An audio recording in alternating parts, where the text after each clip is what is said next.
Welcome back to the show. You know, it's been a magical year so far for the BYU basketball team, and joining us is a man who's been there every step of the way. That's right. Mark Durrant, former BYU great player. Great. Very generous of me to say that. And the current color commentator for BYU. Welcome. Fresh off the plane from Malibu. I am thrilled to be here. Of course, you and I go way back. Like the first interview I ever remember was Wesley Ruff in Chicago at the NCAA tournament. And, Come on, you're not that old.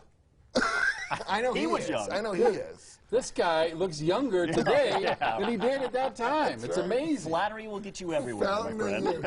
All right, let's talk about these Cougars. I mean, winners of 9 in a row. They locked down that 2 seed for the West Coast Conference tournament. How good is this team? Hey, they're really good, and it's really fun. You know, I'm a fan, obviously, and as a broadcaster, when the team you're covering is doing well, it's just fun. Makes your job easier, right? And you're winning, and everybody's excited and happy about it, and there's a lot of positivity. And, of course, Mark Pope brings in a lot of that. He's just such a positive person. It's fun to be around, and really motivates his guys, and they're playing hard. They're playing well. They got a lot of seniors, which I think in today's basketball world, if you want to compete, if you're a BYU and you want to compete against the better teams in the country, you need to have seniors that are good and provide good leadership. That's where you can, you got these amazing freshman one-and-done guys. The only way you can compete against that is to have those senior guys that know how to play and get it done, and they're getting it done. I mean, what they've done in February, they're undefeated in February. Undefeated. 8-0.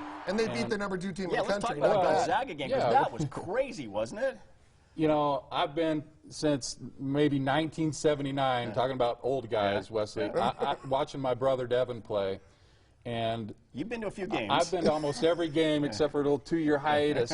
I've seen every game in that building. And the electricity, 20,000 people there, and having the number 2 ranked team in the country. And it was just all so exciting. And then for your guys to play like they did was like, I've never seen this before, and it was so fun. What game so was exciting. it earlier this year that when somebody, Haas hit a game-winning shot? St. Mary's. I mean, you thought that was the kind of the pinnacle. No, I mean when they high-fived you. Oh, the Houston game. Houston. So I'm in Houston, and they played a great game. I mean, that was one of their best wins. And we're kind of in a weird location on the end of the court. and you know, it's the big play, so I'm standing up ready for this play, you know. And he goes and hits the shot, and he fades kind of towards my location. It goes in, and he's like, you know, bring it in, Dana. And we just looked at each other, and we're like, hug it out. And then just everybody, it was a mob scene. It's nice to go into the West Coast Conference tournament locked up with an NCAA tournament bid. How high do you think they can go? If they win that thing and beat Gonzaga again in the championship game most likely, can they get even like a 4 seed in the NCAA tournament? If they beat like St. Mary's and then were to beat Gonzaga, I think 4 is very realistic. Yeah. Why wouldn't it be the way they played and to do that? And no one else out there is really knocking down doors. I mean, a lot of teams are losing, and so why wouldn't that happen? I think a 4 would be optimistically the best seed you're going to get for BYU. What about realistically, though? Realistically, I think if they win one game, probably a 5. If they lose that first night, I'm thinking a 7. Okay. Interesting. This team is put together really well because they lead the nation in 3-point shooting, so they can score from the outside. But if teams come out on the perimeter to guard them, you just go inside to Yoeli Childs. Oh man, how would you like to choose how you want? Pick your poison. Because Pepperdine last night chose take away the 3 because they got killed. BYU made 17 threes in the Marriott Center, so we can't let that happen again.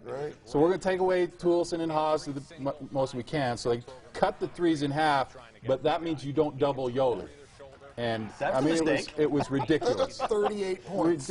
38 points. I mean, he just dominated. So what do? Do you try and take away Yoeli? Then he's a great passer out of the double teams. You pick your poison, but it's like a Romeo and Juliet thing. You're either going to get poisoned or stabbed. I mean, you're going to die.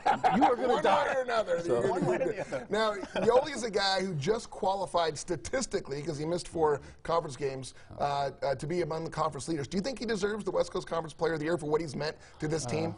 Well, yeah. I mean, it's always hard because if they didn't win the conference, so you just kind of give a nudge to a Gonzaga player. But they have a lot of different guys. They got 7 guys double figures. But let me say this about Yoeli. Decided to come back this year when a lot of players nowadays don't do that. And I'm so impressed with him and his character.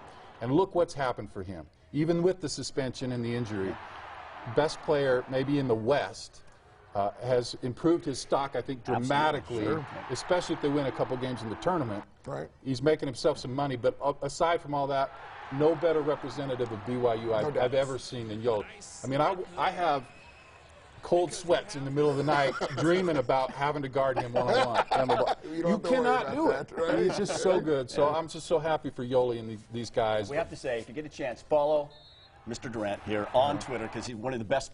I can't guarantee anything. I'm a clown, but it's fun. No, you're great. And your father, I mean, he wrote some books, that book on fatherhood. I mean, I read that thing. My father, George, is this amazing man. A lot of people know him, was a speaker in the Church of Jesus Christ of Latter-day Saints, did a lot, and wrote many, many books, and just, and obviously he and my mom, well, he produced Devin, which was good, and then the rest of us are kind of mutts. You were good. Devin was You were good. Well, I know it's been a long season, but I hope you have a long run in March coming up with this team, because they are fun to watch. Thank you. I mean, I take no credit, but it is fun, and I'm having a great time. Couple of Utah County boys. Yeah, Guys, thanks you're for the coming in. Anytime. Come visit us again. Awesome. Anytime. Coming up, we're going to take a look back at how the high school state championships were won last night. Stick around.